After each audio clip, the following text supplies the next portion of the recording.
Je porte le niqab après la Révolution. Je porte le niqab depuis la Révolution.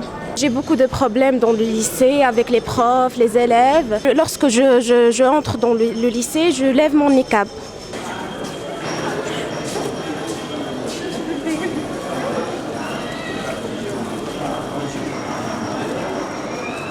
On a lu des livres et voilà, on a compris que le salafisme c'est l'islam et voilà. Il y a des filles qui préféraient arrêter le lycée pour porter le niqab. خرجت من الدراسة لأجل النقاب في عهد بن علي ممنوع في تونس النقاب والحجاب عائلتي ترفض رفضا باتا هذا اللباس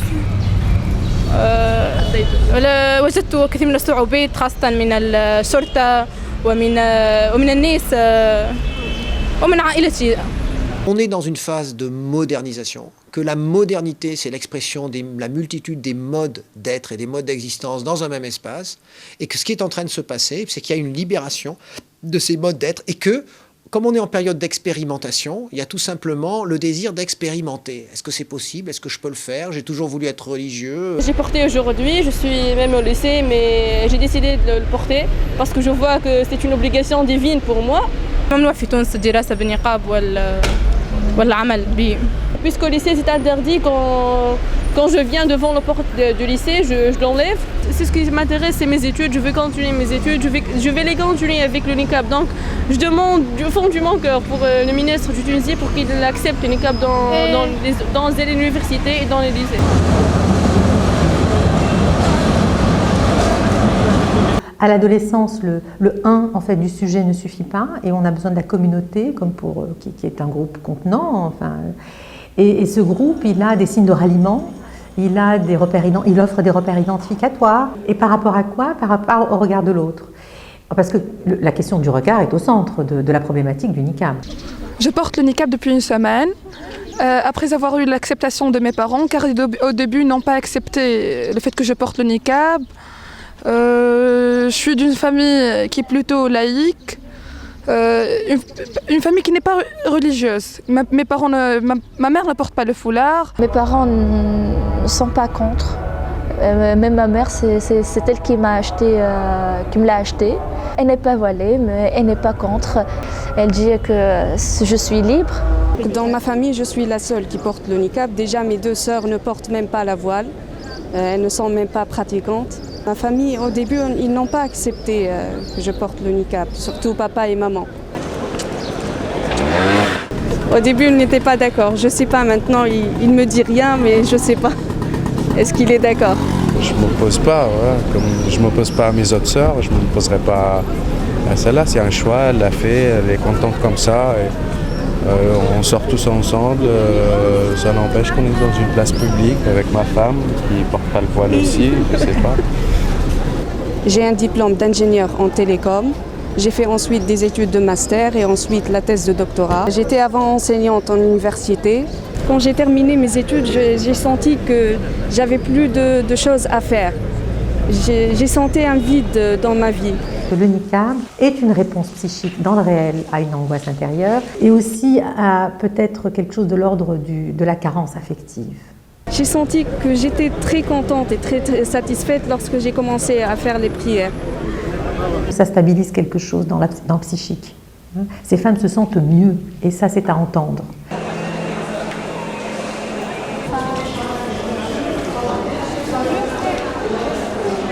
منذ بعد الثورة 14 janvier je porte le niqab الحمد لله et je suis très contente.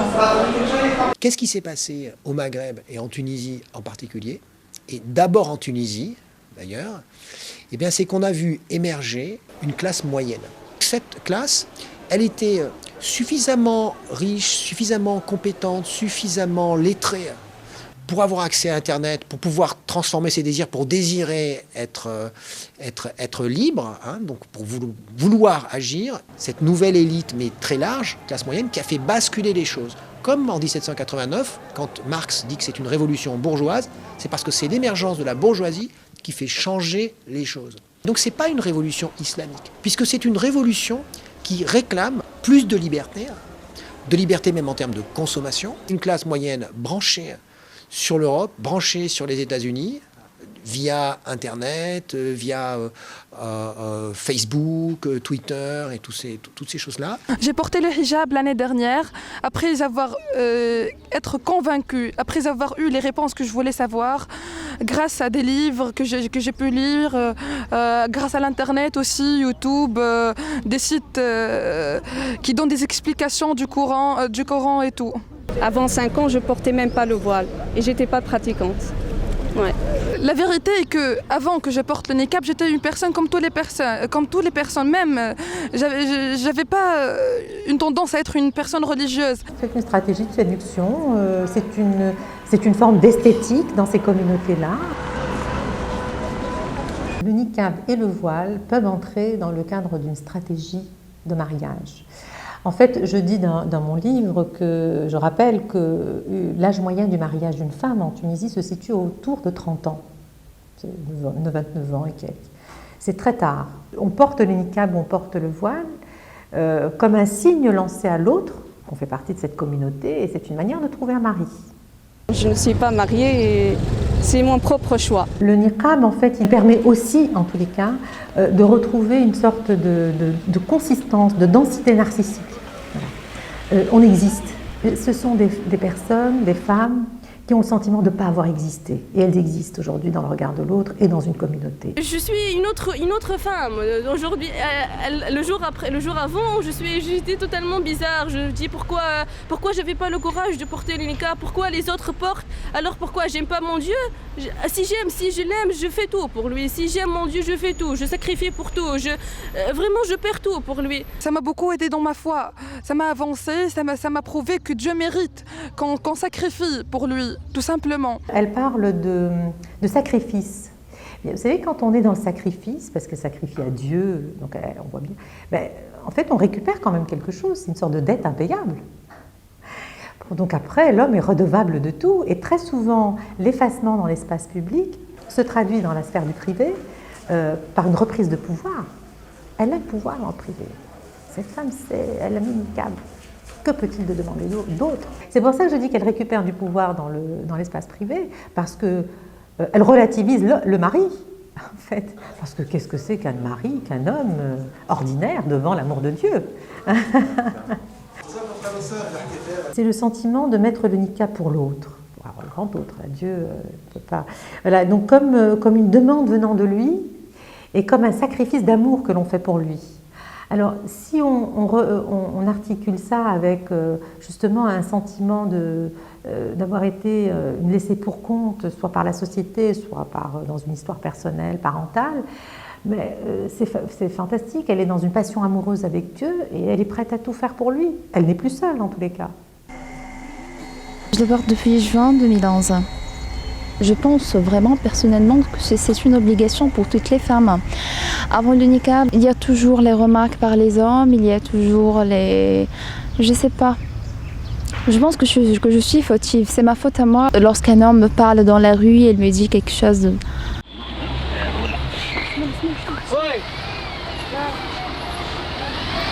La forte culpabilité que portent certaines femmes et auxquelles ont contribué évidemment des problématiques familiales, mais aussi le discours culpabilisant des mouftis, des chaînes satellitaires. Je trouve que c'est destiné pour toutes les femmes musulmanes parce que ça protège la femme des insultes dans la rue. Dans cette ère qui est plein de vices et qui est plein de fitna, comme on dit, il devient obligatoire pour que la femme se protège contre tous ces menaces et contre tous ces dangers. Il y a du paradoxe, à la fois on s'efface, on s'absente, mais en même temps on exhibe. À la fois on accroche le regard, mais à la fois on se protège d'un regard qui pourrait être agressif, intrusif. Il y a plusieurs problématiques, mais il y a une haine du corps, on la retrouve, une haine du corps et de la féminité. La haine du corps peut prendre plusieurs formes, dont le culte de la pureté, parce que le corps n'est jamais pur, n'est jamais saint, le corps est traversé de pulsions. Dans le corps, il y a beaucoup d'orifices où le désir passe, où il y a pulsions, etc. La haine de la sexualité aussi. Ça rejoint le narcissisme. On retrouve cette idée de la pureté. Que je dois cacher les yeux. Et même moi, je suis convaincue que les yeux, c'est attirant chez la femme. J'ai rencontré en fait une femme qui se voile le visage. J'ai rencontré dans le mosquée et j'étais très fascinée par cette femme qui couvre le visage et j'ai parlé avec elle. Elle m'a dit qu'elle travaille dans le ministère de l'Agriculture et elle m'a dit vous êtes très belle, vous avez le visage très attirant en fait, vous devez couvrir le visage. Elles ont de la valeur parce que ce niqab est quand même idéalisé dans les milieux fondamentalistes. Elles rejoignent une image idéalisée de la femme et donc il y a une plus-value narcissique à laquelle elles n'ont pas envie de renoncer pour le moment. يجب أن تكون هكذا أمام زوجها فقط. زوجها son mari, زوجها فقط. أما إذا خرجت من البيت يجب أن ترتدي لبس محتشم. أنتم تعرفوا أن المرأة هي جوهرة ويجب أن تصان. الله سبحانه وتعالى صانها. فقط. C'est tout. Il y a une métaphore qui revient dans le discours dogmatique des monaqabet, à savoir la métaphore de la perle ou de la pierre précieuse sauvegardée donc dans son étui, si l'on peut dire. Donc le niqab serait l'étui qui garde intacte cette perle qui est la femme. C'est une conception narcissique de soi-même. Dans l'imaginaire, elle rejoint, bien sûr imaginairement, elle rejoint une sorte de période des femmes du prophète, on pourrait dire. Les femmes du prophète Mohammed sallallahu alayhi wa sallam portaient avant ce type d'habit-là. Je voudrais le ressembler. النقاب فرض بالنسبة لي أنا فرض علي رب العالمين وهو طاعة في حد ذاته واقتداء بالصحابيات اللي هما زوجات الرسول ونساء الأنصار في السابق. Elles bénéficient d'un statut particulier, les femmes du prophète. Et ça fait référence à la sourate 33, ça. Je ne me rappelle plus le verset, si c'est le verset 30 ou le verset 33, dans lequel il est dit que les femmes, les épouses du prophète et ses filles devaient justement, pour se distinguer des femmes du commun, se voiler totalement. Je ne vois pas pourquoi les femmes que nous sommes auraient la prétention, c'est un manque d'humilité pour moi, la prétention que de ressembler aux femmes du prophète. Parce qu'elles avaient un statut très particulier. Et je dis encore la preuve, on n'avait pas le droit de les épouser. Après la mort du prophète, personne n'avait le droit de les épouser. Donc pour moi, c'est très limite en fait, en termes d'humilité, que de vouloir leur ressembler, parce qu'on n'y arrivera jamais. Et les juristes font un distinguo entre les femmes de condition libre et les femmes de condition servile. Les femmes de condition servile, il leur est interdit de se voiler. Il leur est absolument interdit de se voiler. Le voile est beaucoup plus ancien que l'islam. Un assyriologue comme Jean Bottero parle de la Mésopotamie ancienne. Une femme de condition libre, on pouvait difficilement admettre qu'elle puisse circuler le visage découvert. C'était inadmissible. Parce qu'elle avait sans doute quelque chose à défendre que n'avait plus ou que n'avait pas la femme de condition servile, qui était souvent assimilée à une prostituée. Je ne vois pas l'importance de la vie des gens, de ce qu'ils pensent de moi. Parce que je suis un Batman qui passe dans la rue, je suis un épouvantail ou je ne sais pas quoi, ou une boîte à lettres. Mais c'est des choses horribles, je sais, mais je les ignore. Vraiment, on souffre trop, wallah. Même notre famille, même de l'entourage, du lycée, je sais pas quoi, wallah. On souffre trop, ils nous insultent, ils nous disent des injures. il dit c'est quoi ça, et c'est quoi ça. Ah bon, on s'en fiche, nous on s'en fiche parce qu'on sait bien qu'on est dans le chemin, dans le droit chemin. On sait bien que Allah est avec nous, on sait bien qu'on est vraiment... je dis pas ça, mais qu'on est vraiment extraordinaire parce qu'on a souffert ça, parce qu'on avait 16 ans et 17 ans et qu'on a fait ça. Mais je demande qu'il m'accepte, et je demande qu'une femme qui passe devant moi, elle me sourit, non pas elle me regarde comme ça, comme je suis son ennemi. On n'aime pas ça, on est des jeunes ordinaires, on s'amuse entre nous, on fait tout, on fait des conneries, mais on a des délires. On fait des délires, on fait tout. Pourquoi ils disent ça? Pourquoi ils disent qu'on n'est pas bien? Pourquoi? On est des jeunes ordinaires, on s'amuse entre nous, on déconne, on délire. Bon, moi, je trouve qu'on ne peut pas être plus explicite. C'est-à-dire, vraiment, elle demande que l'on ne s'arrête pas aux signes, qu'elle montre avec provocation, qu'elles exhibent le niqab. Elle demande qu'on ne s'arrête pas tout en l'affichant. Elle demande en fait qu'on ne réponde pas à la provocation, mais c'est exactement ce que demande l'adolescent. C'est qu'on ne réponde pas à sa provocation par une réponse, on dirait une réaction. Comme un parent qui supporterait l'excès de son adolescent en attendant que ça passe. Toute la provocation de l'adolescent, par exemple pour les parents, c'est ça, c'est de provoquer, d'agresser, et l'adolescent, ce qu'il demande, c'est justement qu'on n'y réponde pas, nécessairement en tous les cas. Il n'est pas exclu que certaines y voient une façon d'acquérir du prestige par rapport à leur... je dirais pas à leurs coreligionnaires, mais disons aux gens qui appartiennent à leur courant de pensée, à leur famille de pensée. Être persécuté dans ce cas-là constitue un mérite, une forme de mérite. Hein. Si je suis persécuté, c'est que forcément j'ai raison.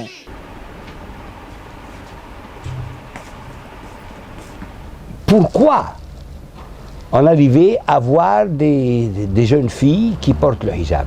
C'est par réaction, d'après moi. Par réaction, pourquoi? Parce que nous avons vécu en Tunisie 2 décennies de négation de l'islam en Tunisie. Il y a eu quand même beaucoup de censure, enfin c'est clair. Les gens ne pouvaient pas exprimer ce qu'ils souhaitaient. La religion, elle a quand même été drôlement malmenée. Enfin, les femmes n'avaient pas le droit de se voiler. J'ai une cousine, par exemple, pendant les années Ben Ali, elle a fait sa photo d'identité, pour sa carte d'identité, et puis on lui a dit va t'habiller en tunisienne, parce qu'elle portait le voile. Donc c'était quand même ça, en fait. On est passé, c'était cet extrême-là. Tout était interdit, en fait. Il y a eu des femmes qui sont fait aussi malmener par la police parce qu'elles portaient le voile, etc. Donc on arrive de ça, on revient de là. Donc je pense que c'est normal qu'il y ait une expression comme ça, un peu de la liberté religieuse. La révolution a joué un rôle, car avant même être une personne qui fait la prière, tout simplement, juste la prière, elle avait des problèmes. La police... Il faut se départir de cette imagerie que le régime de Ben Ali empêchait toutes les femmes de porter le voile. Ce n'est pas vrai. Il y a des trucs horribles qui arrivent dans les prisons tunisiennes avant. C'est pour ça, tout le monde avait peur de la religion. Une personne religieuse, elle faisait peur même.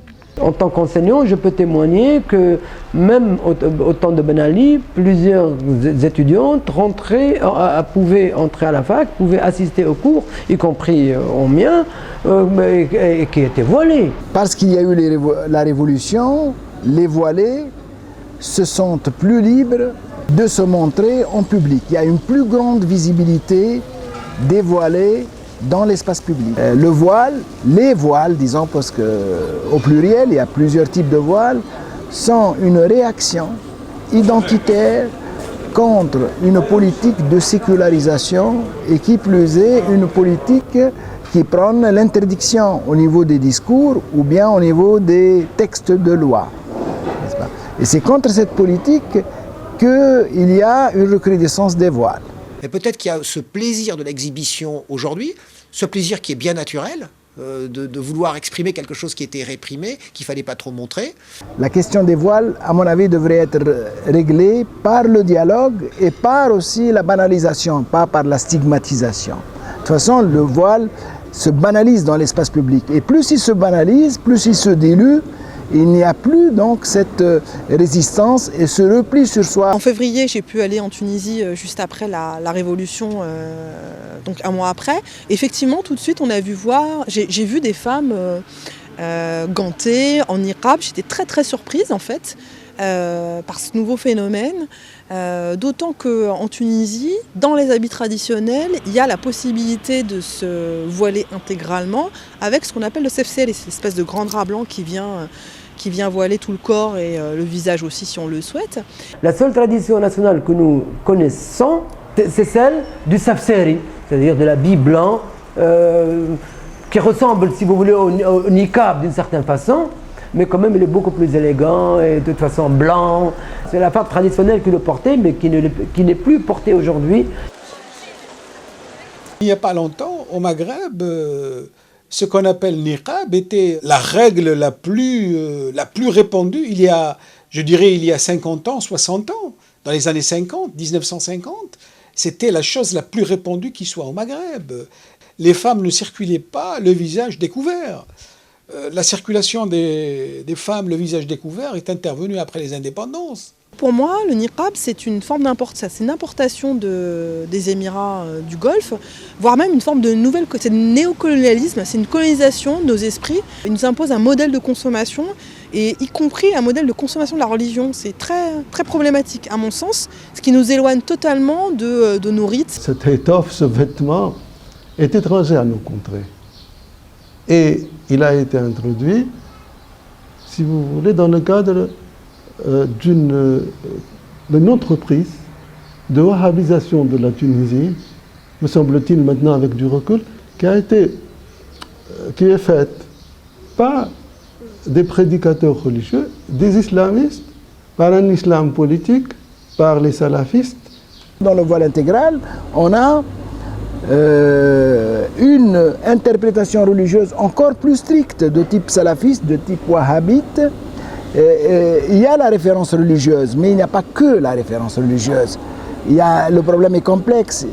C'est la question d'identité qui est au cœur, et tout autour, il y a des aspects comme le rapport homme-femme, comme le rapport au corps, comme le rapport à la société, comme le repli communautaire que l'on voit dans toutes les religions, dans le judaïsme, dans le christianisme. Il est plus visible en islam, vu le défi que vit l'islam, vu la crise que vit l'islam à l'époque contemporaine. Il ne faut pas trop surdéterminer la fonction religieuse, le rapport au religieux. Parce que c'est, à mon sens, plus une manière de se définir qui peut être très individualiste. On le voit en France, avec cette espèce de niqab New Age, ou après la loi qui peut devenir un niqab politisé. Mais dans les deux cas, c'est des postures identitaires, soit politiques, soit esthétiques, soit qui n'ont pas grand-chose à voir a priori avec le religieux. Beaucoup d'imams en Tunisie ne sont pas d'accord avec cette interprétation, avec l'idée qu'on doit porter le niqab, parce qu'en plus, c'est en contradiction, c'est en rupture, encore une rupture, en rupture avec la culture tunisienne, et même avec la culture musulmane tunisienne.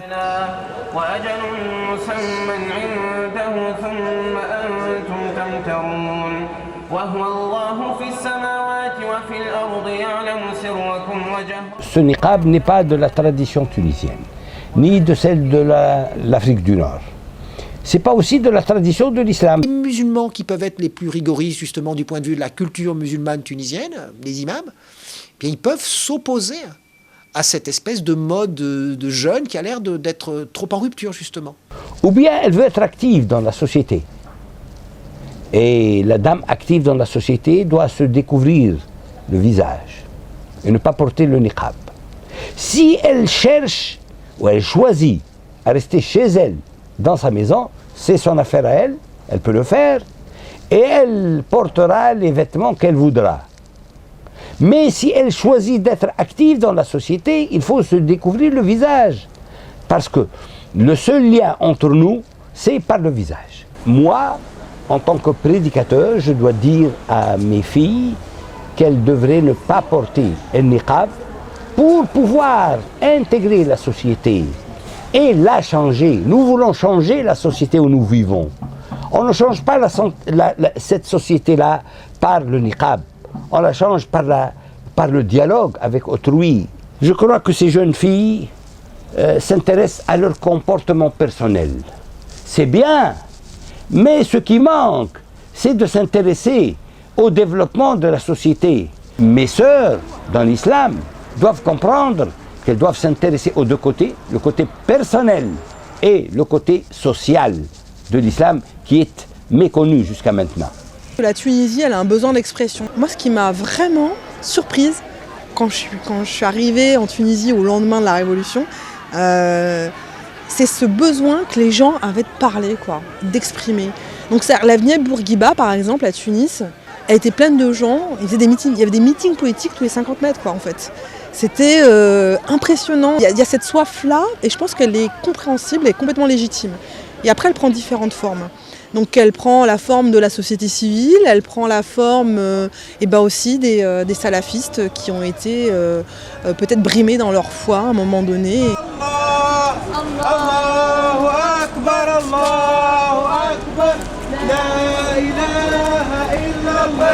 إن الحمد والنعمة لك والملك لا شريك لك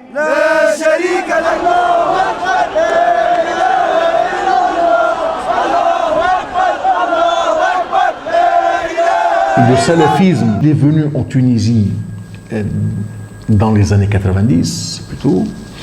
Il a profité de deux événements. Il a profité de l'absence quasi totale du mouvement Al-Nahda qui était totalement désarticulé en 90-91 et surtout des événements du 11 septembre. Ils sont extrêmement minoritaires, mais ils profitent de la faiblesse de l'État pour émerger au grand jour, pour faire des coups d'État, entre guillemets, dans les mosquées. Ils sont à peu près quelques milliers, mais d'une rare violence, d'une extrême violence, mais extrêmement isolés. Même les gens ordinaires, les gens qui vont à la mosquée, ce qu'on pourrait appeler le peuple de la mosquée, les a en horreur. Les Tunisiens n'étaient pas habitués à ces formes dures et extrêmes de la religiosité. Je crois que la religion est très présente dans notre pays, comme dans la plupart des pays arabes, mais d'une certaine manière. Le Tunisien se considère comme étant un musulman, mais bon vivant. Et même s'il est conservateur, il n'aime pas les formes extrêmes, il n'aime pas la violence. Pour moi, on doit dire que je ne suis pas d'accord avec la démarche que suivent les salafistes et surtout ceux qui prônent le port d'armes, qui veulent agresser les gens. Eh bien, je ne suis pas d'accord, ce n'est pas l'islam, et ce n'est pas la civilisation, et ce n'est pas la citoyenneté. مسيرة يعملوها التوانسة المسلمين الأحرار اللي قاموا بالثورة ونصرهم ربي سبحانه على الأعداء نتاعهم خرج منهم البعض اللي هرب كما بن علي كما ليلى كما طرابلسية هربوا كما غيرهم ويحبوا يردوها النظام السابق وخاصة مركزين على المسلمين اللي يحملوا اللحية ويلبسوا القميص ويسموهم السلفية واللي هو اسم اصطنعوا بن علي وأمثاله. Ils se réclament des salafs, c'est-à-dire des premiers musulmans, mais en réalité l'interprétation qu'ils font, c'est une interprétation qui date du IIIe siècle, de l'Hégire. Donc, ce n'est pas du tout des premiers musulmans qu'ils peuvent se réclamer. Hein. Même si, bon, ils s'appuient sur des textes qui sont attribués au prophète ou parfois à des compagnons du prophète. Wallahu akbar, takbir! Allahu akbar, takbir! Allahu akbar, takbir! Allahu akbar, takbir! Allahu akbar, labbaik Allahumma labbaik! Donc ce sont avant tout des gens qui sont préoccupés par la vérité d'une certaine façon. La vérité dans l'interprétation. C'est-à-dire qu'ils prétendent où ils soutiennent que leur interprétation est la seule interprétation qui soit vraie. C'est une façon de penser qu'ils reviennent à la religion pure des origines. Ce sont des personnes qui se réclament en fait de la tradition prophétique avant même son interprétation. Hein? C'est-à-dire que, bon, on peut trouver dans la tradition prophétique des textes en faveur du voilement du visage. Hein? Il en existe. On trouve par exemple des textes en faveur du voilement, si je puis dire, des mains. Hein? Le fait de porter des gants, par exemple. On trouve cela dans des textes attribués aux prophètes. L'amour d'autrui, ça ne les intéresse pas. Ce qui les intéresse, comment le prophète a marché, comment le prophète a mangé les pastèques ou a mangé le melon. Pour moi, ça ne change rien. Et le prophète n'est pas messager de Dieu pour nous instruire comment manger les melons. Ce n'est pas l'affaire des prophètes, ça. Ce n'est pas l'affaire des messagers de Dieu. L'affaire des messagers de Dieu, c'est d'inculquer à l'humanité des principes qu'ils doivent suivre et que l'islam soit l'égalité entre les gens, l'amour entre les gens, la justice entre les gens et penser à autrui. C'est ça l'islam. Je ne comprends pas comment ces jeunes salafistes ne pensent pas au présent et ne pensent pas à leur futur. Ils marchent et leur visage est vers le derrière.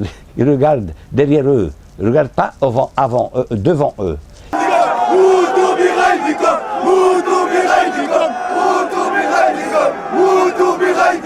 La tendance salafiste est dispersée. Elle n'a pas de chef. Mais je pense qu'elle est très nocive pour l'avenir des pays. Elle est très nocive, même, elle pose même des problèmes à la Nahda elle-même.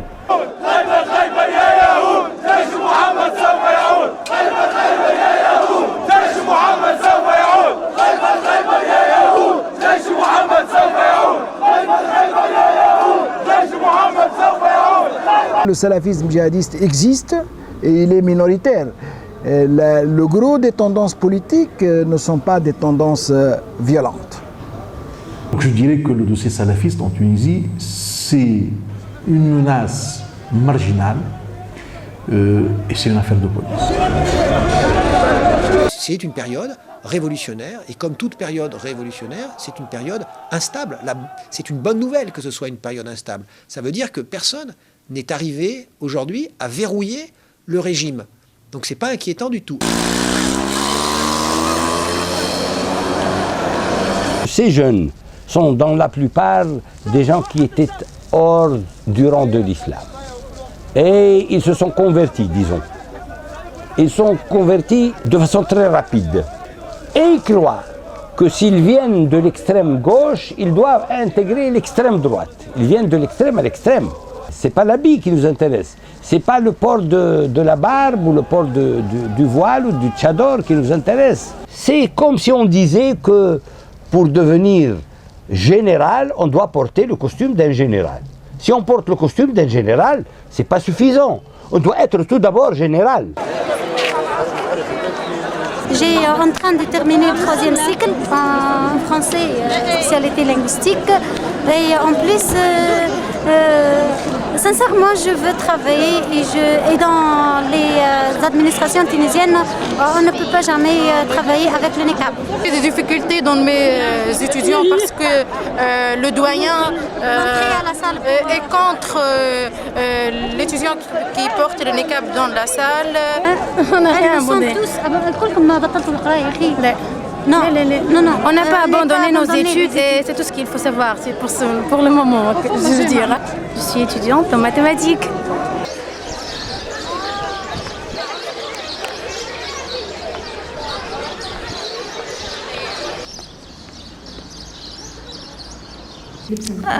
أرتدي النقاب من السنة الفارطة واجتزت امتحاناتي في السنة الفارطة بنقابي معناتها والحمد لله نجحت وفي هذه السنة رسمت بنقابي معناتها تم ترسيمي بالنقاب وكذلك في أول السنة كنت أدرس بالنقاب دون أي إشكال. On a vu des monaqabettes donc de plus en plus dans les rues et à la fac. À la fac, d'abord il y en avait une, puis deux, puis trois, puis cinq.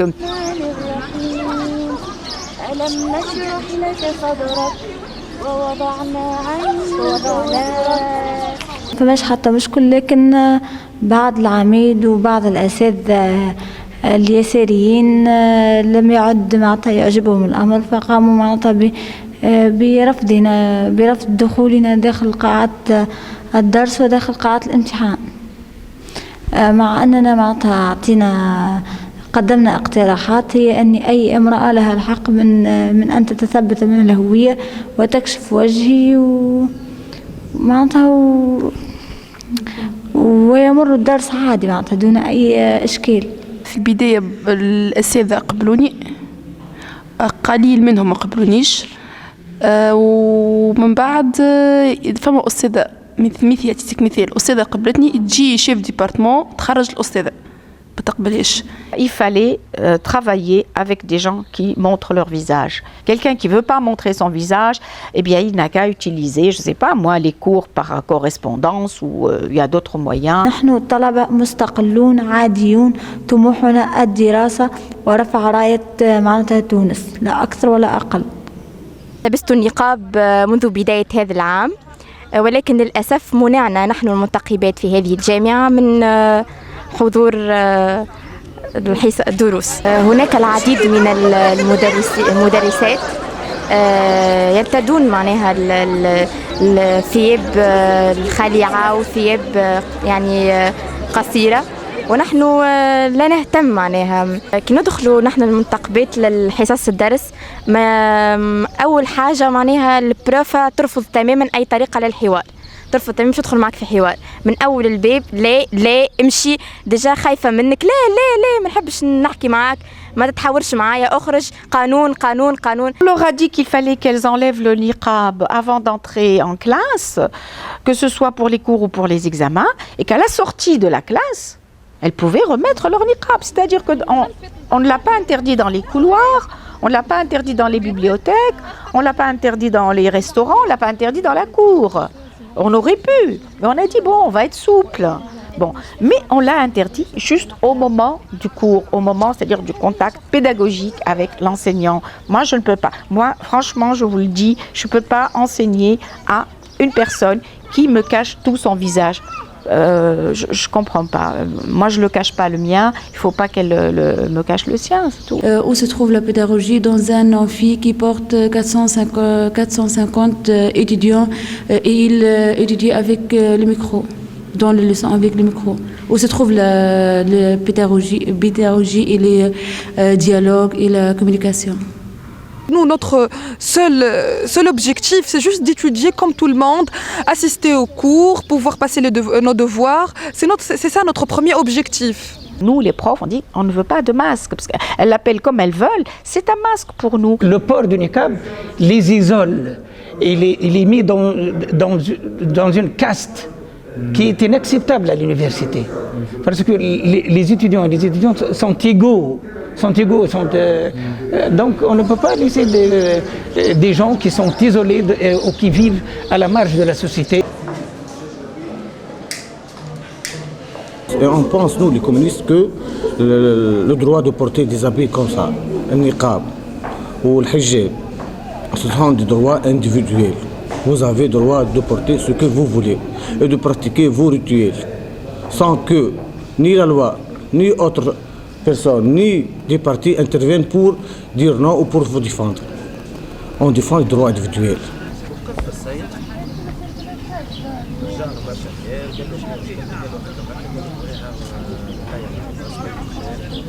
Ces munaqabat qui sont des étudiantes à la fac, ces munaqabat qui travaillent, institutrices, etc. Mais ce sont, sur le fond, des femmes modernes, structurellement parlant, puisque il ne s'agit pas de femmes qui acceptent de rester chez elles. Même les muftis les plus rétrogrades ne peuvent plus défendre la prohibition du travail des femmes à l'extérieur de leur foyer. Ces femmes voilées, niqabées, sont après tout des sujets modernes. Et ces munaqabat se prononcent contre la polygamie. Donc qu'est-ce qui reste? Il reste cet écran.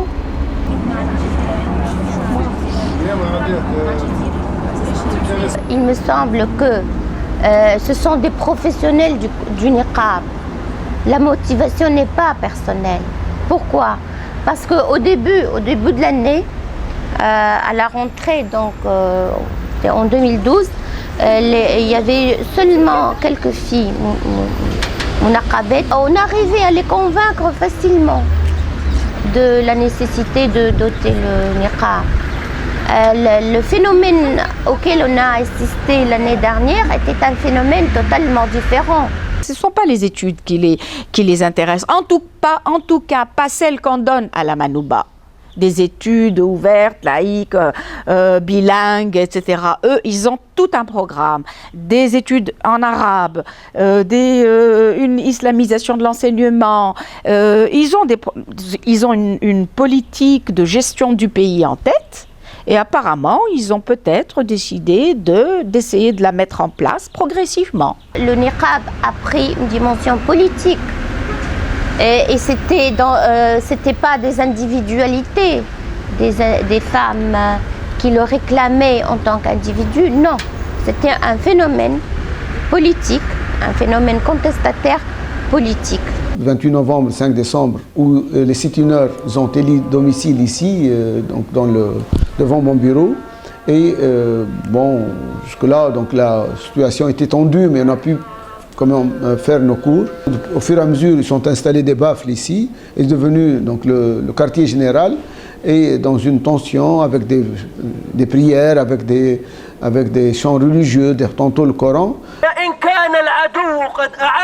فإن الله لا يهزمه أحد فيا أخي ويا أختاه جدد الإيمان جدد ووحد الله وحد وسدد الصفوف سدد. Le 6, ils m'ont interdit d'entrer ici. Et j'ai tenté de franchir la barricade, mais je n'ai pas pu jusqu'au jeudi 5 janvier.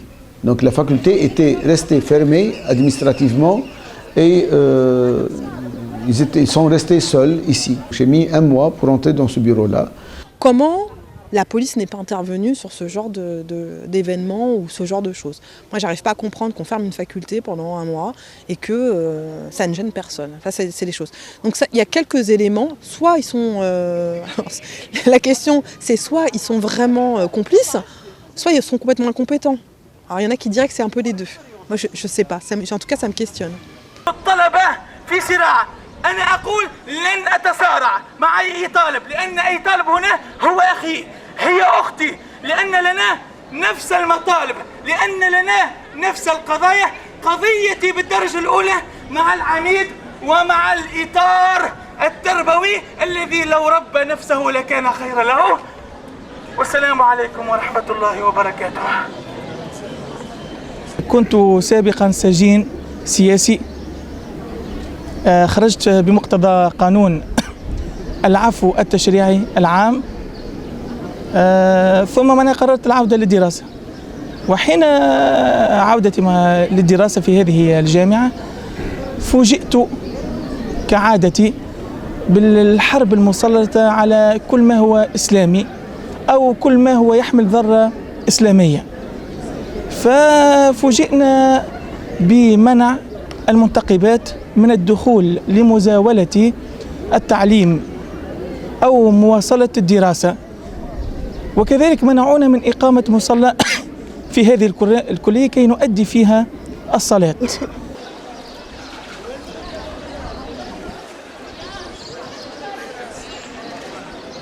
Il y a certains salafistes qui nous provoquent, qui nous poussent vers la violence, mais nous, on refuse ça. On n'accepte pas une étudiante avec le niqab, avec tous mes respects pour elle, voilà. On n'accepte pas ça.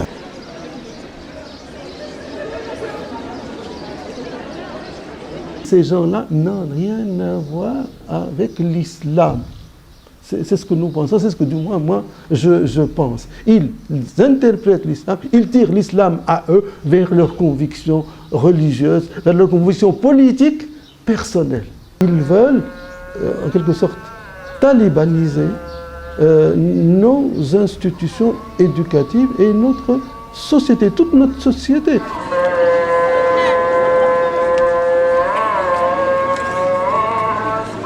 Passer à la Manouba, c'est une question qui a été manipulée un peu politiquement, même par le doyen de la faculté.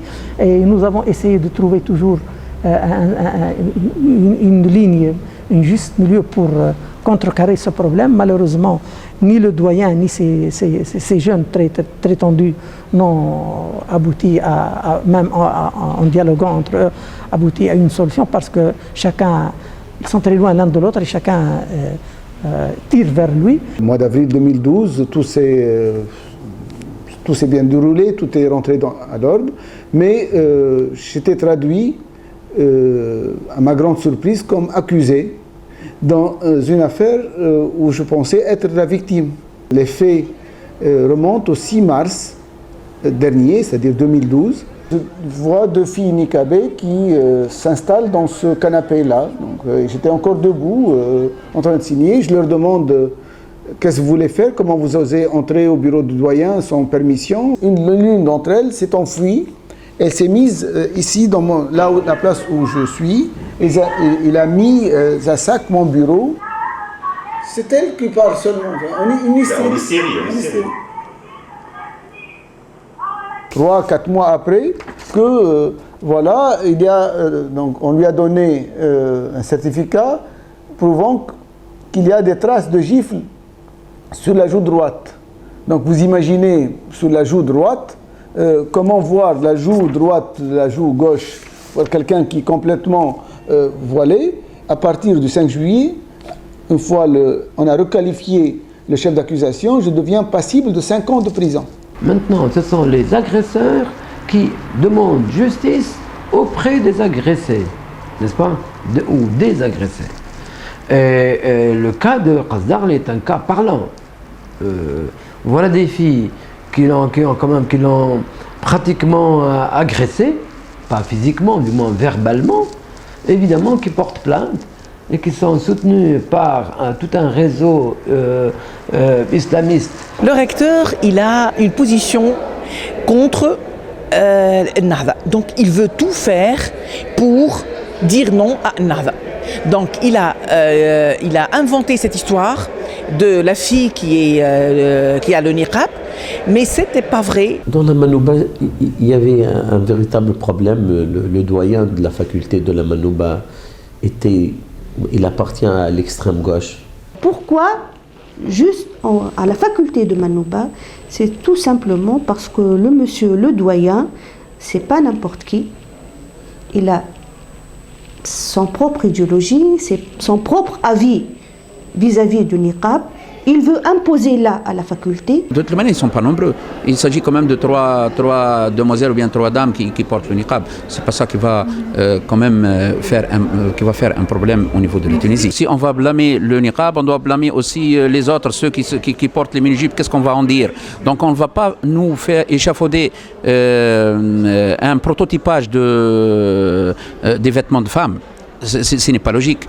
Donc ça, c'est la liberté. D'un point de vue du droit de l'homme, moi je considère que le niqab est un droit individuel.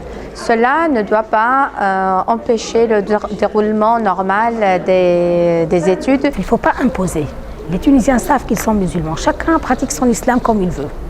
Celui qui met un sefseri, celui qui met un foulard, celui qui met un demi, celui qui met ce qu'il met, un habit traditionnel. Nous avons le malia dans les campagnes. Alors ça reste une liberté personnelle. Celle qui met aussi le burqa, ou bien elle met ce qu'elle veut, rien qu'elle ne présente pas un danger pour la société tunisienne, ça reste dans les cadres des libertés. La bataille du voile a été gagnée de 2 côtés. D'un côté, elle a été considérée comme un devoir. Le port du voile a été considéré comme un devoir religieux. De l'autre côté, il a été considéré comme une liberté individuelle.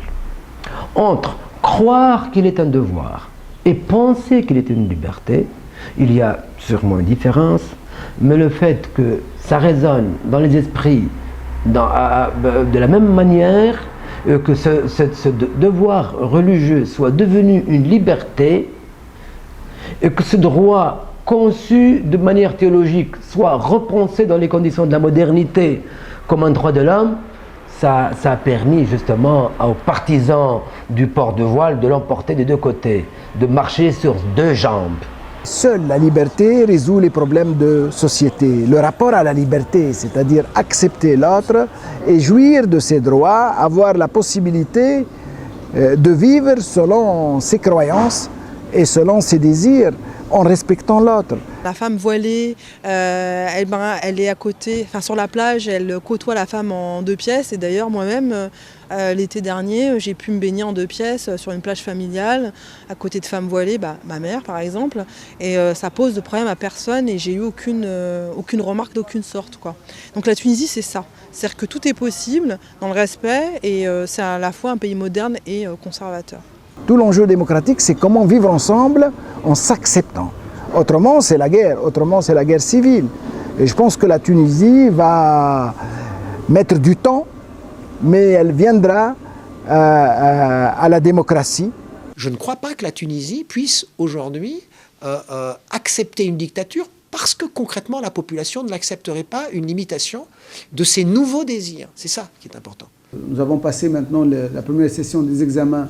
Aucune fille en niqab ne s'est présentée. Quand elles viennent, elles sont obligées de se dévoiler. Et ça, c'est vraiment pour nous une grande victoire. Notre but, il existe avant tout dans notre patrimoine, à la Tunisie. On veut avoir des droits comme tout le monde. On veut pouvoir étudier, pouvoir sortir, pouvoir travailler. C'est notre liberté, c'est notre droit d'être comme tout le monde, de vivre notre vie, soit avec le niqab, soit avec une barbe, ou un qamis, ou le voile. D'ici 10 ans, le niqab ne représente, je ne sais pas, peut-être que je me trompe. Parlez à des femmes au foyer, à des femmes traditionnelles, à des femmes qui ont un culte tunisiennes. Elles vous diront qu'elles ne supportent pas cet habit noir. On n'accepte pas du tout les femmes qui portent le niqab, on n'accepte pas du tout les tenues vestimentaires des salafistes. Elles font peur aux petites gens. Je ne parle pas des élites, des intellectuels, mais les petites gens ont peur de ces tenues venues d'ailleurs. Je pense que le niqab n'a aucun avenir dans notre pays.